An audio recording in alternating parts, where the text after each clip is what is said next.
have diagnosed borderline personality disorder, and I'm going to explain how my brain relates to the average person. So, my moral code is very black and white and paradoxical. I believe that people are one of the most amazing things this life has to offer, and we are so lucky to be able to connect with each other the way we do. And I also believe that everybody has evil inside of them. Some of us have just had it pulled out, and everybody is capable of heinous things. I believe in karma too. With BPD, we may take the evil parts of us further because the bad guys weren't good to us as kids. I tend to assume the best of people until I get an inkling, one little tiny seed, for me to split on them and decide this is a bad person and I won't like them and I will not think they're worth my time or effort. And I may go out to hurt them because I've seen evidence that they're okay with hurting other people. With BPD, we grew up under odd and awful circumstances, and it conditioned our brains to have a unique perspective on the world. The phrase, a friend to all is a friend to none, is so true. I know I'm not a friend to all, but I'm a really good friend to some. I will defend those who I derive as good and put on a pedestal until my deathbed.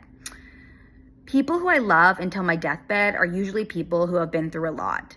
People who understand pain and pleasure and the absolute spectrum of emotions. People with BPD are very compassionate until we're not.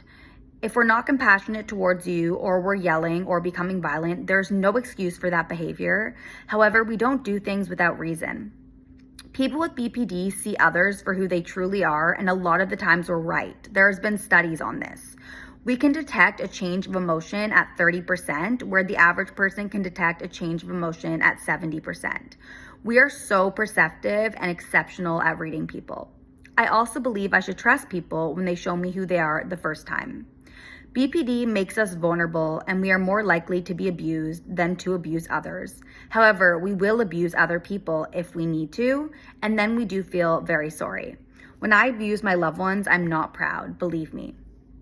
You know, to be authentic with borderline like this is very difficult, and it's something I'm trying to do here with posting. I know my brain doesn't work like everybody else's, but that doesn't make me a bad person. It makes me sensitive, reactive, and when channeled well, deeply compassionate and intuitive. I'm not here to excuse the hurt I've caused, but to explain it, to give context to what it's like living with a mind that was shaped by fear, abandonment, and unmet needs. I believe in accountability, and I believe in healing. I believe people with BPD are not monsters. I believe we're survivors. We're wired differently because of what we lived through, not because we're bad. At the end of the day, I'm learning how to live with this brain instead of against it, to be softer without being unsafe, to be open without being destroyed, to see the world in shades of gray instead of just black and white. And most importantly, to be someone I can be proud of, not in spite of my BPD, but alongside it.